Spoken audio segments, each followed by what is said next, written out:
The ABC Movie of the Week is an American weekly television anthology series featuring made-for-TV movies that aired on the ABC network in various permutations from 1969 to 1975. History. In the 1960s, movie studios viewed television as a second-rate medium but also as a threat to their theatrical revenue, so they charged high fees for the privilege to broadcast their films. The networks experimented with having films made specifically for TV to lower expenses. NBC created the first weekly umbrella for such films with their world premiere movie in 1966, running in a 2-hour time slot.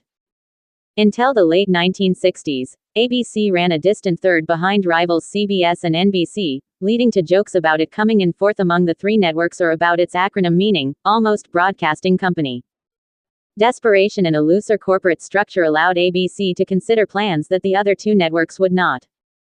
Barry Diller, then a junior executive at ABC and later a co-founder of the Fox network, is often cited as the creator of the Movie of the Week MOW, although the concept was actually originated by producer Roy Huggins. Huggins reasoned that many older theatrical films ran shorter than 90 minutes, so requiring a 120-minute time slot was unnecessary. His proposal was rejected by NBC and CBS but became the subject of a cover story in the March 21, 1968 issue of Variety magazine. ABC executives read the article and contacted Huggins, who did not want to sell the idea but could produce the series through Universal, where he was under contract. Universal demanded a larger budget than ABC wanted to spend, as well as the exclusive right to produce all future TV movies for ABC, conditions that pushed ABC to control production on their own, purchasing films from various studios and production companies.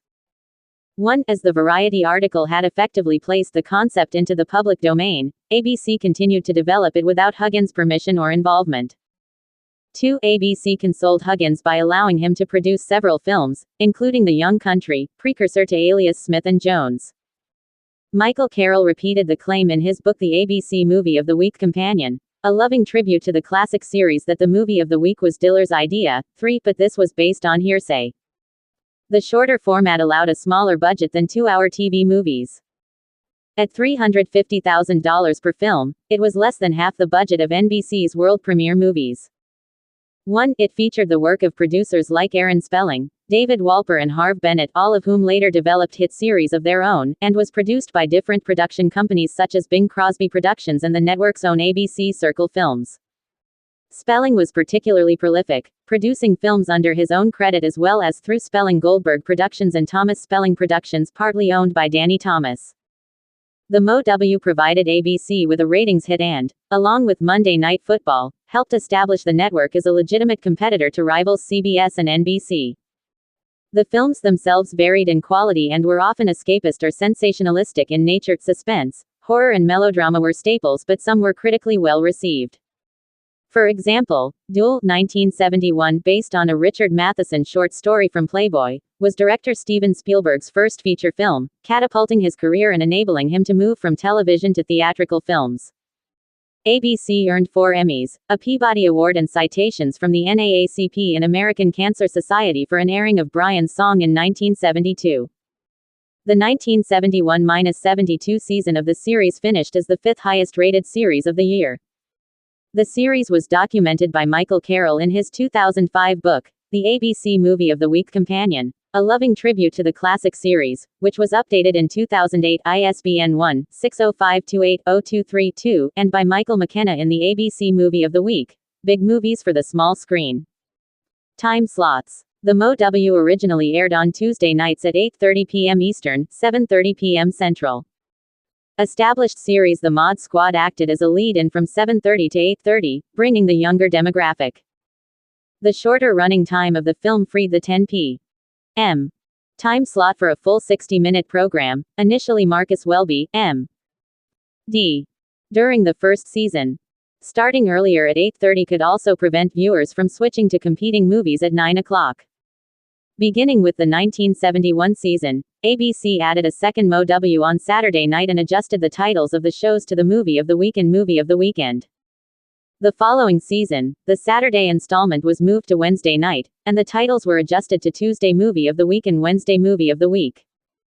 During the 1973-74 season, ABC added another movie on Saturday nights to their schedule, this time titled the ABC Suspense Movie, and usually consisting of thriller, mystery and horror type films, some of which were reruns of movies which had originally aired as movies of the week.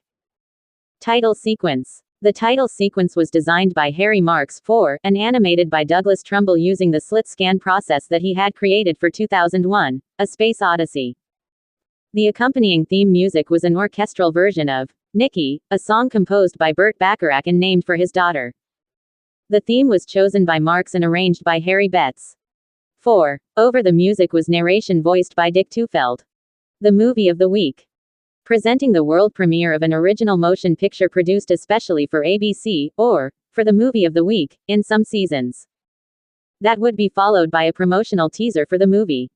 The opening for the Saturday movie of the weekend featured footage of a silhouetted, rotating cameraman, operating a 35mm movie camera. 1. This footage would later be incorporated into the opening of ABC's New York City television station WABC-TV's various movie umbrellas beginning around 1972-73, including and especially their weekday afternoon movie showcase, the 4:30 movie. TV series pilots. The series was often used as a platform to show pilots for possible series for the network. It allowed the network to air pilots that it had already commissioned and paid for but had not ordered as regular series.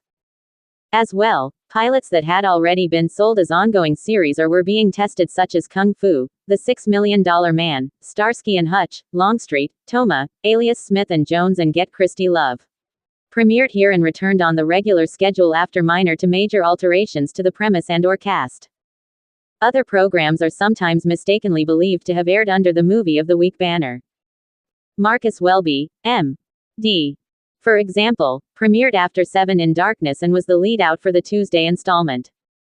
Still others, like Earth 2 and Robert Conrad's version of Nick Carter, were actually shown on other movie series, such as the ABC Sunday Night Movie. Actors. Most of the actors in non-recurring roles appeared only once or twice in the series. Notable exceptions who appeared in 3 or more films as different characters include Doug McClure, Darren McGavin, Dennis Weaver, Clint Walker, Earl Holliman, Leonard Nimoy, Robert Culp, Barbara Eden, Larry Hagman, Elizabeth Montgomery, Donna Mills, Ed Nelson, Ken Berry, Connie Stevens, Lee Majors, James Brolin, Lloyd Bridges, Cloris Leachman, Ricardo Montalban, Richard Anderson, Leslie Ann Warren, Janet Leigh, John Marley, William Shallert, Ted Bessel, Karen Valentine, Ben Murphy, Lee Grant, Bara Grant, Myrna Loy, Carl Betts, Henry Jones and William Wyndham. Many of the telefilms had actors credited as guest stars, special guest stars and special appearance by, even if the movie was not a pilot for a series. Death Race and The Weekend none billed their lead actors as special guest stars. In the unique case of Assault on the Wayne, all of the first billed cast members were credited as guest stars. End. The series proper ended in 1975 as ABC's ratings collapsed that season. Analysts laid part of the blame on ABC's over-reliance on the MOW, which had suffered from ratings fatigue and a perceived drop in quality despite some notable films. The latter was symptomized by an increased number of pilots as well as remakes and variations of established intellectual properties, such as The Swiss Family Robinson, The Mark of Zorro, The Hatfields and the McCoys and Matt Helm.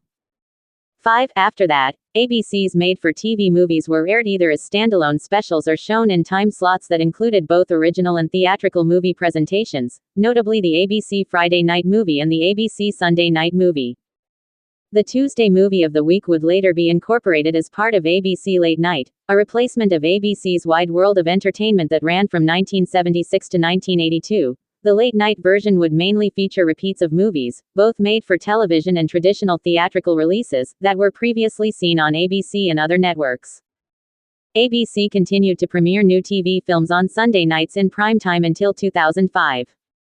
During the 1970s, ABC's local owned and operated stations, in a few of the nation's biggest cities, at the time, they all broadcast on Channel 7 featured the 4:30 movie on weekday afternoons. The actual time varied by city, but generally after ABC's morning, midday game shows and soap operas, it featured mainly major Hollywood theatrical releases, but some installments of the Movie of the Week were also rebroadcast here.